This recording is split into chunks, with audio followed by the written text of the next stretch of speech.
Okay, I have to start today by telling you that this morning was a disaster. Oh no, what happened?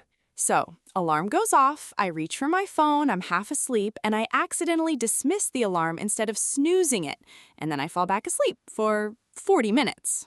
The classic. The absolute classic.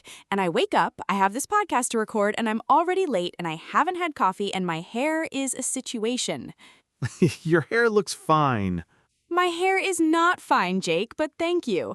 And I'm running around the flat trying to make coffee and eat something and brush my teeth simultaneously, which is a skill I do not have. Nobody has that skill. Nobody has that skill. And the whole time I'm thinking, okay, today is going to be one of those days, you know those days, where you start behind and you spend the rest of the day trying to catch up. I know those days very well, but here's what's interesting. You just described your entire morning in English, in detail, with emotion, with specific moments. Oh, That's today's episode. that's today's episode. I'm Anna. And I'm Jake. Welcome to Speak First English, where we speak first and think second. And today, we talk about your morning, your day, the small, ordinary, completely real moments that most English learners never learn to talk about because nobody teaches them and because they're too busy studying important English. But this is the important English. This is the English of real life. Today's topic, my morning in English. Talk about your day, B1 to B2 level. And I want to make a case right at the start for why talking about your day is actually one of the hardest and most important things to do in English. Go ahead. Because most English learning is about big topics, travel, work, opinions, news, future plans, important conversations. The stuff that feels worthy of study. Exactly. And meanwhile, the daily conversations you actually have in English with native speakers, they're mostly about small things. How was your morning? Did you sleep okay? Any plans for tonight? You look tired. Everything all right? The daily texture of life. And if you can't talk about the daily texture of life, if every question about your morning produces a blank look or a flat, "it was okay," the connection never forms because the daily texture is where real relationships live.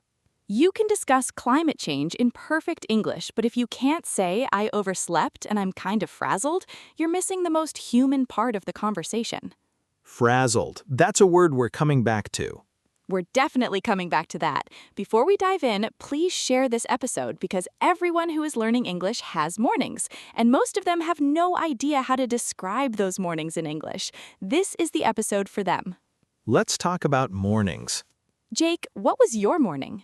My morning was suspiciously calm, actually, which always makes me nervous. Suspicious calm. You know when things are going too smoothly and you're waiting for the thing to go wrong? The shoe waiting to drop. The shoe waiting to drop. So I woke up before my alarm, which almost never happens, and I lay there for a bit just kind of existing, not checking my phone, not thinking about the day yet, just awake, horizontal, content. That sounds genuinely lovely. It was genuinely lovely. And then I made coffee, the proper kind, not the quick kind, and I sat by the window with it. And it was one of those mornings where the light is doing something good. You know the light I mean? When it's golden and it comes through at an angle and everything looks slightly better than usual. Yes, that exact light. And I thought, today is going to be a good day. And then I spilled the coffee. Of course you did. All over not all over, some of it, on the table, and the moment of the nice light was over. So you had about 4 minutes of perfect morning and then reality. 4 perfect minutes and then the spill. That's a morning. Okay, let's build the vocabulary because this is the practical part. And I want to start at the very beginning, the moment the alarm goes off. The worst moment of the day. For most people, yes. So the alarm goes off. What are the things that happen? I hit snooze. Very important phrase. Hit snooze. Not press, not push, hit. I hit snooze 3 times before I actually got up. I dismissed the alarm by accident, which is what happened to me today. I woke up before my alarm, which sounds like a miracle, but occasionally happens. I overslept, one of the most useful words in English. Overslept means you slept longer than you intended, not just slept a long time, specifically longer than you meant to. I overslept by 40 minutes. I planned to wake up at 7. I actually woke up at 7:40. And the physical experience of waking up, I was groggy. Groggy means dazed and confused from sleep, the state where your brain is awake but not yet functional. I was so groggy I couldn't remember what day it was. I felt wide awake, the opposite, immediately alert and functional. Rare, but wonderful. I couldn't drag myself out of bed. I knew I needed to get up. I simply could not make myself do it. The bed was winning. And the most relatable, I lay there scrolling for too long. We all know this one. Alarm goes off, you don't get up, you pick up your phone, and 25 minutes disappear. I lay there scrolling for too long and then panicked. That's basically the complete morning experience for a significant portion of the population. The panic is essential. The panic is essential. Okay, you're out of bed. Now what? What's the vocabulary for the actual routine? I jumped in the shower, quick shower, not luxurious, functional. I had a long shower, the indulgent kind. I skipped the shower, confession, no judgment. Skip the shower, an honest phrase that everyone needs. I made coffee versus I grabbed a coffee. Made is from scratch at home. Grabbed implies speed, often from a cafe or a machine. I grabbed a coffee on the way implies you were already running late. I had breakfast versus I skipped breakfast versus I ate on the go. That last one means eating while moving, while commuting, while doing something else. I got ready in record time. I got ready faster than I usually do, probably because I was late. I took forever to get ready. The opposite. Time collapsed. I couldn't find my keys, a universal morning experience. Not just keys, anything. I couldn't find my keys, and I turned the flat upside down. Turn the flat upside down, English idiom, meaning you searched everywhere, completely disrupted the space in your search. And the feeling ones, because mornings have feelings. I felt rushed. I felt sluggish all morning. Sluggish means slow moving, lacking energy, like your body hasn't quite committed to being awake yet. I felt frazzled. There it is. Frazzled means extremely stressed and exhausted, slightly chaotic. It's the specific word for the feeling of too much happening at once before 9 in the morning. I was frazzled by 8 a.m. That sentence tells a whole story. And then if you leave the house, the commute. And if you work from home, the transition from home person to work person,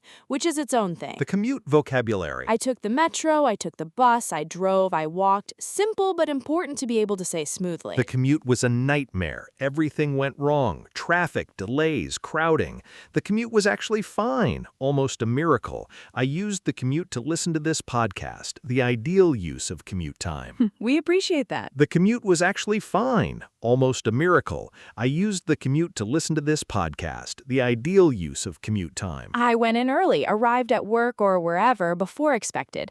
I got in late, the obvious. I was running late the whole morning, the feeling that time is against you. I got caught in traffic. Traffic prevented me from moving at a normal pace. There were delays on the line, public transit specific. I missed my train, specific and painful. And the arrival feeling. I arrived already tired. The morning defeated you before work even started. I got there just in time. You made it, barely. I walked in and the first thing I needed was coffee. And for people working from home, I rolled out of bed and straight to my desk, which sounds efficient but is a questionable life choice.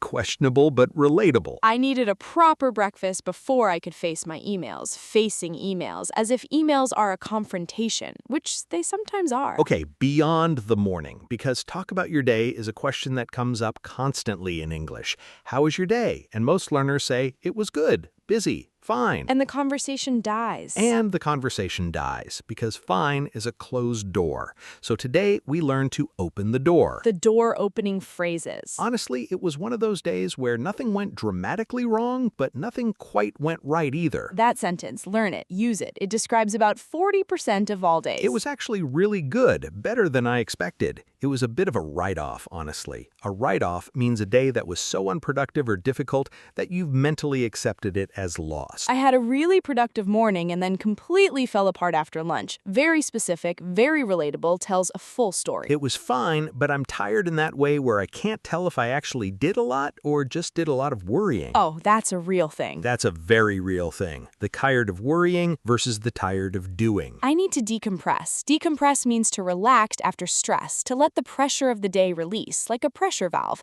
I just need to sit quietly for an hour and decompress. I'm running on caffeine at this point. Running on something means being sustained by it when normal energy is gone. Running on coffee, running on adrenaline, running on 3 hours of sleep. And the physical markers of a day. My feet are killing me. My feet hurt a lot. I've been staring at a screen all day. Too much computer.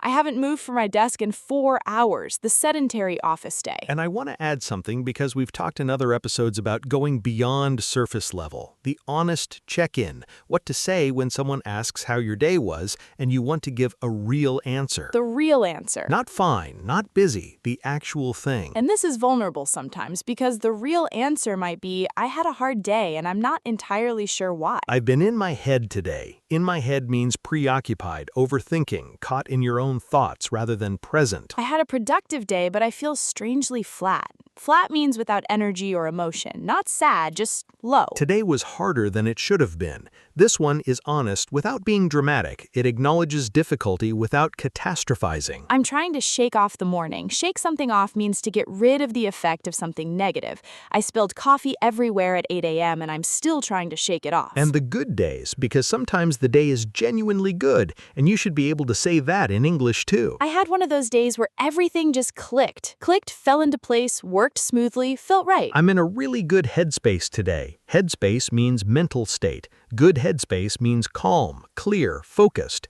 I don't know why, but I've been in a really good headspace all day. Today reminded me why I do this. That's for the days where you reconnect with the meaning behind what you're doing. Rare, precious. And the simple one, which is sometimes the truest, today was a good day. Nothing special happened. I just felt okay. And that, sometimes, is everything. These are the words that don't appear in textbooks often enough, but come up in real conversations constantly. Let's go. First, groggy. Groggy means dazed, confused, and unsteady, typically from sleep or illness. I'm so groggy this morning, I can barely think. Or, I was groggy for the first hour, but then the coffee kicked in. Next, frazzled. Frazzled means worn out from stress, slightly chaotic, mentally overloaded. I was frazzled by the time I got to the office. Nothing had gone as planned. Or, she sounded frazzled on the phone. I think she was having one of those mornings. Then, sluggish. Sluggish means slow, lacking energy, moving or thinking more slowly than usual. I've been sluggish all day. I think I need more sleep. Or, the whole team was sluggish on Monday morning. And decompress. To decompress means to relax and release tension after stress. I need an hour to decompress after work before I can have any kind of conversation. Or exercise helps me decompress. I can't go straight from work to being a human. And routine. A routine is a regular sequence of actions that you follow, your established pattern for something. My morning routine has completely collapsed this week. Or I function so much better when I have a routine. Without it, I'm all over the place. And one more, in my head. Being in your head means being overly preoccupied with your own thoughts, not present, overthinking. I've been really in my head today. I can't seem to focus on anything. Or, she seems in her head this week. I wonder if something happened. Speaking Gym Challenge, describe your morning to us right now, after this episode, 1 minute, out loud, in English. What happened? How did it feel? What did you skip? What did you spill?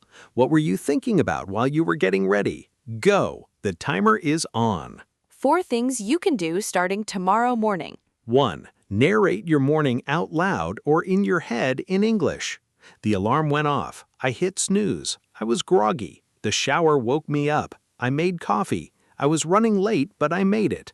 A running commentary. Yours, in English. 2. When someone asks how your day was, give them one real sentence instead of fine. Just one.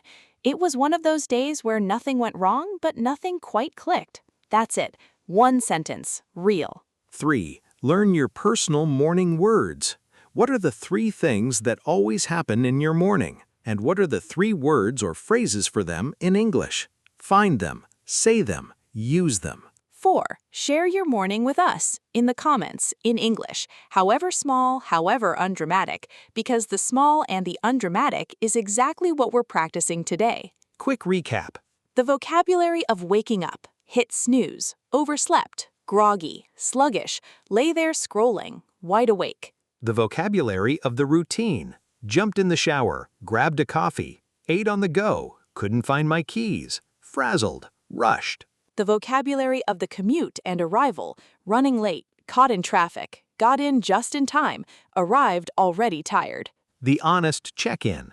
One of those days where nothing went dramatically wrong, but nothing quite went right either. I'm a bit in my head.